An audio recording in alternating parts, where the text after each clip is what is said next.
Hello, everyone, and welcome to the first installment of Nobody's News, the only gaming news show brought to you by the guy with the droopy eye. I am surprised to finally be doing this. I never thought I would actually be able to have my own gaming news show. It's kind of weird. I'm not gonna lie, kind of nervous. Hope it goes well. We'll grow together. We'll grow together. All right. Anyway, I'm gonna break this down, kind of tell you how it's gonna run, and then that'll be that. Going forward, won't have to explain it. But we're gonna have a breaking news section, and that's just kind of stuff that was announced Sunday night, Monday morning, in that pocket right before the show goes live, when I'm doing the recording and editing of it. So I throw those in, put them at the beginning, let you know that I did acknowledge their existence, but I didn't have time to go in more depth and do more research and look through an article or something about them and give more comment. It may be in next week's show, though. After that, we're going to have the just kind of like general quickies, the things that I found interesting and want to share here on IN, but I don't like see it as like a big point, or I can't stretch it out super long, and it's only like maybe a 2-3 minute segment at a time. And then we're also going to have things like the bigger articles, the bigger news pieces of the week. There might be 1, 2, or 3, maybe more, who knows, just depending on what's what. And it's things like big reveals, big announcements, like a lot of detailed content, the stuff that really stands out to me. And I will, like this week, PlayStation 5. There's a lot of controversy going around. There's a lot of leaks. I still haven't talked about the announcement anywhere. So there's a lot of stuff for me to talk about there. And wow, gosh, it's been a wild ride already with the PS5. Who'd have thought just getting to see a console would completely break everything? And then major game releases, as well as just anything I think is really necessary, or the guys think is really big and deserves to be talked about. And then at the very end of the show, I would like to close things out with our announcement radar. I came up with this very last minute and did not tell James or Matt to send me any more games. So there's only one this week, but it's general games that you may have missed in the past week, or upcoming ones for this week that are releasing. So with that all being said, let's just get right into all of this good news. And in breaking news, we have the new Crash game, Crash Bandicoot, It's About Time, which I love the little pun. I love what they're doing, and the entire game is actually based around time. I will probably go back and watch like more interviews about the game and like read up more about it and talk about it next week, but we can expect that game to be coming out this fall, it sounds like, which cool. I wasn't ever big into Crash when I was growing up. I didn't have a PlayStation for a long time, more of a Mario guy, but I'm definitely happy to see that it is coming out, and that Activision may have actually done something right for once. Don't screw it up, but maybe. We also had the new Smash Brother character announced, and it is Min Min from ARMS, which we all knew it was going to be from ARMS, but nobody knew who. So it was a surprise to be sure, but a welcome one, of course. As well as the Mii fighters this time around are Fallout Boy and are the main like box character from Tekken. I don't really know his name. I've never really played Tekken, so I apologize. But fantastic that they are going to be coming as well with the Fighter Pass, and the Fighter Pass should be dropping next week, it sounds like. So definitely go check out the trailer for that. It is amazing. It is a fun watch, and watching Sakurai play Smash in his house was actually really fun. And I kind of wish he would start a YouTube channel now, but I feel like he would also like outshine everyone in YouTube. He'd be the best one to do it, though. Last thing in the breaking news, of course, is The Last of Us Part 2's UK sales numbers have come out, and holy crap, it sold amazing in the UK, and I'm going to assume that's going to carry on everywhere, as currently The Last of Us Part 2 is the best-selling not just game of the weekend, it is the best-selling game to have ever launched on the PlayStation 4 in the UK, beating out Uncharted 4 by like 1%, I believe, which holy crap, that's pretty massive. And the best like selling game on of the year just in the UK was Animal Crossing up until Last of Us Part 2, which apparently they beat it by like 40%, which that's wild. That is, let's see, it's June, like late June.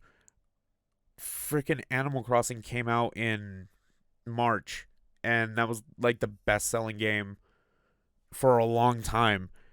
And then PlayStation just came out and beat it super super hard. I can't I almost can't believe it that Last of Us did that. It's kind of nuts. But with the breaking news out of the way, let's jump into some of my quickie articles and interesting things that I, got to taking a look at. So, starting off with the EA Play announcements, we had a great many of games shown, and surprisingly, they waited to do all the sports games for the end. So, I kind of like that layout format. It made it more interesting for me, who was only really there for Star Wars Squadrons, as well as anything else that they chose to really announce that wasn't like Madden or FIFA. Not anything wrong with those games, but just not my cup of tea. I was surprised when they announced one of the EA originals. The indie developed studios came out, and they were talking about the biggest, like, this is the one that just stood out the most to me. It was Lost in Random, and this game looks absolutely stunning. Looks like a Tim Burton-esque film, but also has this random chance mechanic that sounded just really appealing to me, and I definitely am going to be keeping that one on my radar because it sounds like super super cool and super super cute. Well, not cute, but just super cool, and I want to give it a try. Linked below. It looks amazing, and I look forward to actually getting to hear more about the game as we go through the year. Also coming to Steam and Switch is Apex Legends. Yes, the Titan juggernaut of EA, the fighter of Warzone and Fortnite, is coming to these platforms. Apparently, it'll be coming out on Steam before it comes out on Switch, which does not completely surprise me, as the Switch version is just probably got to be developed. Interestingly, when you think about it, that is the first Source game on Switch, and I'm excited to see that. I know EA wants to put that game absolutely everywhere, and I completely support that because it is a very good game, and Respawn did a great job with it. I am also happy that they are going to do full cross-platform play with that. I will probably pick up the Switch edition of Apex just to see how it runs, and now I can also do that and carry all my stuff across and play with my friends still. I think that's going to be awesome because I do know that the player pool got hurt a little bit. Now this should be able to smooth things out pretty easily. Hopefully, they have a better anti-cheat than Warzone currently, as Warzone's having a bit of issues there. On the topic of the Switch, we also have apparently EA gonna be bringing out 7 other games to the Switch this year, which is notable because they really don't support it, and I've never understood why they don't support it.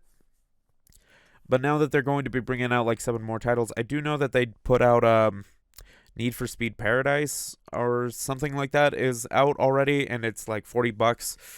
Not quite worth it, I would say, but you know what? It's out on the Switch, and it's nice to see EA actually notice that it is turning a profit. And of course, we cannot be talking about that conference without mentioning the fact that a new Skate game has been announced. And due to the power of the internet, it was willed into existence. They had no gameplay, no trailer, no nothing, but they announced it, and it trended on Twitter for the 3rd time that week. So, of course, when anything skateboard related would trend, Skate would trend on Twitter. And EA finally listened and is now going to be making a game. I would expect the next 2 to 3 years before we really see it come out. But who knows? They may have this fiery passion to get it out as soon as possible, but also have it be a good game.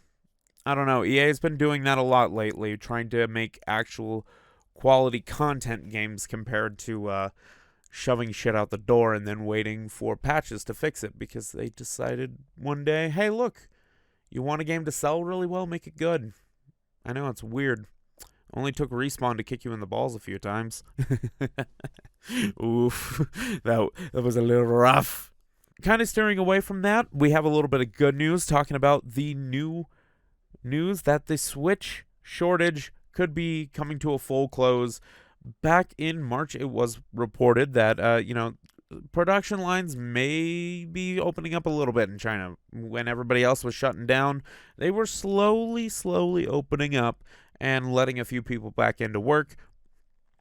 So with that, of course, we had a, assumption that we would be seeing Switches rolling off production lines, getting, turned into pallets and shipped around the world.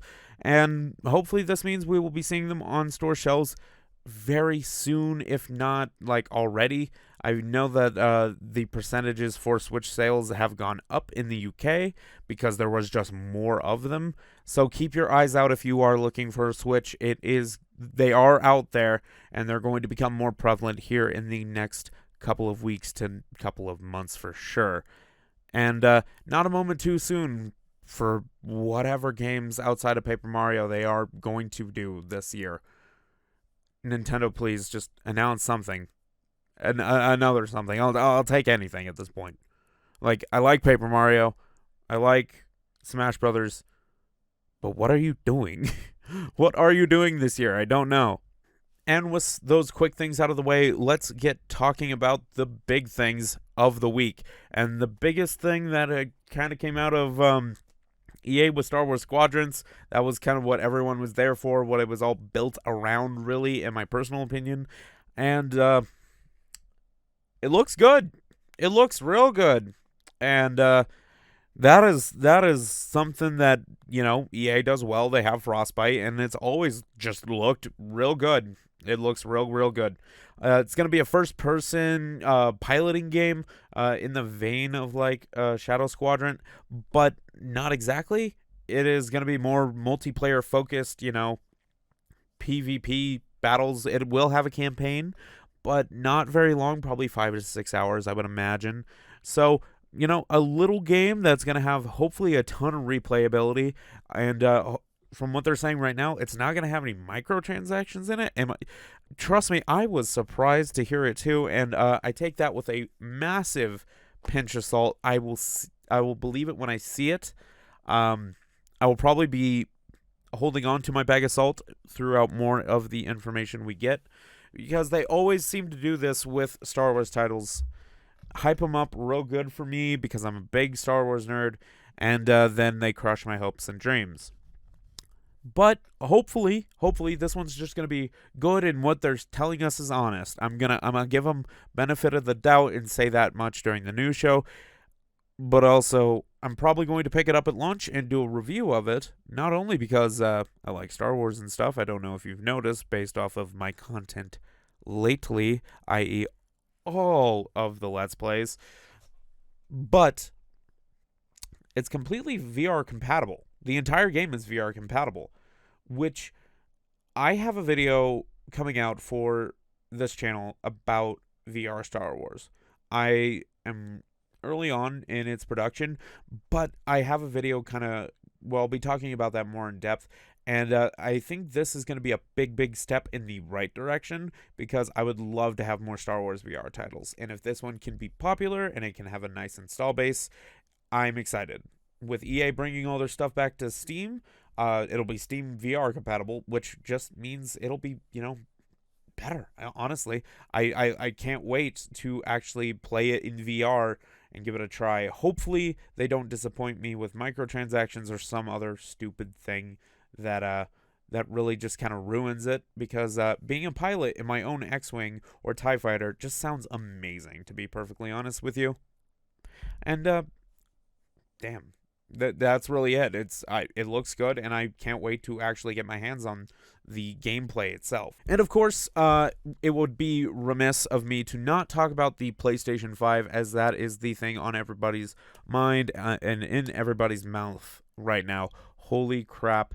It has been a wild ride since that console was announced, and that was only like, what, a week ago, 2 weeks ago. After starting to work nights, it really all gets fuzzy, but it wasn't that long ago, and it's just been thing after thing after thing with Sony and the PS5. Starting off with that boy big, like they did the scale comparison based off of the USB slot, and then we actually got like that leaked image from the floor of the production line. Holy shit, it's huge, which I'm okay with. If it's cooling it and the games run nice, it could have looked like a pile of bricks. I wouldn't have cared. It could have looked like 2-3 Xbox Series One. Xbox Series X's. God, Xbox needs to really come up with a better naming scheme, or else I'm gonna just lose it. It's big, but it's also customizable. The side plates, hopefully remove similar to like an Xbox 360, and then we can have like nice wraps, or we could have nice panels that'll be just on the side. You can make your customizable console your own.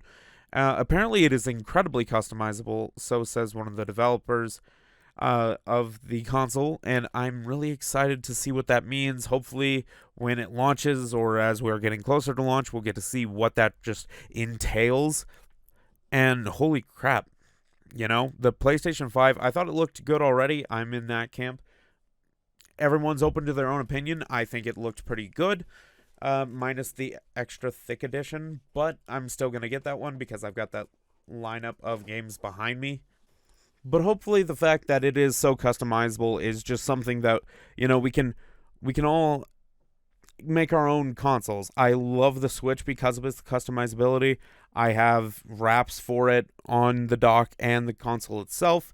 It looks amazing that way, and I'm kind of glad that they did do it. So keep it up, Sony. It sounds good for that much. However, there is a few controversies that are still kind of muddying the waters of the PlayStation 5's spectacular launch, in my personal opinion. Not launch, but like announcement. But there was reports that Demon's Souls has performance settings, and what we saw was it on like a really high, graphical setting, but only at 30 FPS, which not the greatest sounding frame rate, especially after an entire console generation of that. And then, being told that it will have a performance mode where it's not like true 4K, super, super high detail, but it'll be running at 60 FPS, which, it should be able to do. But I personally think that's just the way things are going to be going from here on out. Demon's Souls looked absolutely jaw-dropping, and I really would kill for that. I would kill for all games to be able to look that good and also run at 60 FPS. But similar to a PC, man, there are pros and cons and switches and levers with all of that stuff, and it's just kind of how it is. And, they do have to limit it at some point, right? And if Sony and Microsoft are telling the developers, hey, push these things as hard as you want, this is going to happen. They're going to have performance modes and stuff like that, and I personally think it really doesn't hurt the game that much. It doesn't make it a lesser experience. It's still going to be the same overall gaming experience. It just depends on how fast you see it, which, depending on your view, may be a good thing or bad thing. That's up to you. I'm not going to really talk about that, as my opinions on frame rate and stuff like that have changed in the past whole couple of years. Just give me a good game to play. I would like it to look nice, but I also want it to play nice. I want it to be a good game. So just give me a good game, and we're all right. The prices for the PlayStation 5 are everywhere. None of them are accurate. Who knows what it's going to be? We all have an estimated thing, but it's like, who knows what this thing's actually going to cost? It could cost as much as this cup, to be perfectly honest, because the economy is completely and utterly shot. Some people are saying $750 because of this leak, and other people are saying $550 because of this one. But Amazon did a leak. Amazon France, to be exact, and they leaked it at a $550, and I would credit that leak as being the most accurate. It also dropped a date of November 20th, which is the day after Cyberpunk 2077 now comes out. I feel like that's a little too coincidental, as well as Amazon tends to know stuff way before anyone else. Even like other big distributors really don't get to know when that stuff's coming out at the same time Amazon does. Amazon keeps that stuff backlogged for a while. It's a real tight ship there. So I would take that Amazon France leak with a very generous pinch of salt, but I feel like that is the most accurate leak we've seen as of late. Hopefully, we get to know that information soon and start making our pre-orders. Thank you, please. But that's none of my business. And in the last bit of like little PlayStation news that really caught my eye over the week, the Spider-Man Miles Morales trailer was copyright struck and taken down by a mobile company. I think their name is GameSoft or something. What? Sony owns the like licensing rights to Spider-Man as well as like the gaming rights. I don't know why it was taken down or why they struck it down. And it sounds like that was like a manually reviewed thing, because it must have been done by the company, because it wasn't instantaneous like when you get a strike or claim on like a YouTube channel like this one. It must have been seen, and then this company has struck it down. I'm going to keep following this story. I am completely and utterly fascinated by it, because I don't know where they think they have the right to take it down, because Sony owns all of it. There's not really a piece of it outside of merchandising that Sony doesn't own. It's like, how could you strike that down? I don't get it. It doesn't make sense. I can't comprehend it. I just cannot comprehend it. Wild, man. Freaking wild. That one is probably the most wild card thing I've seen in a while. It also really sucks because I really liked that trailer. I thought it looked amazing. I thought it, like, just... It gets you pumped up for the new console generation, especially since you know it's going to be completely and utterly powerful and, like, different compared to the PS4. Where Spider-Man already looked great, already played amazing. Now it's just, taking that to another level. But, damn, I really hope they get that whole situation sorted out, because I'd like to watch the trailer again, please. Thanks. Or upload it again, do something. I'm sure lawyers are about to get involved, though. And on the announcement radar for this first week of Nobodies news, we have the SpongeBob Battle for Bikini Bottom rehydrated game. I didn't even realize it was coming out this week until I saw it on Steam selling like super hot cakes. And then I remembered, so I was like, shit, I gotta remind everybody. Going forward, I would like to have more games of varying styles and qualities in that spot. So if you have a game that you are interested in, leave it down in the comments below. I'd love to know what you guys are looking forward to coming up soon, and I will keep them as ideas for the announcement radar, as well as there will be ones from James and Matt going forward, hopefully on this channel. I'm really excited to be doing Nobody's News, so as long as you bear with me, I'll bear with you, and we will grow well together. So I want to thank you guys for watching the first installment of Nobody's News, and if you did enjoy it, leave it a like, and if you're new, subscribe and hit the bell below, as we post content almost every day here. So with that being said, I hope you guys enjoyed, and I hope you all come back tomorrow for Matthew's That Game Review Show.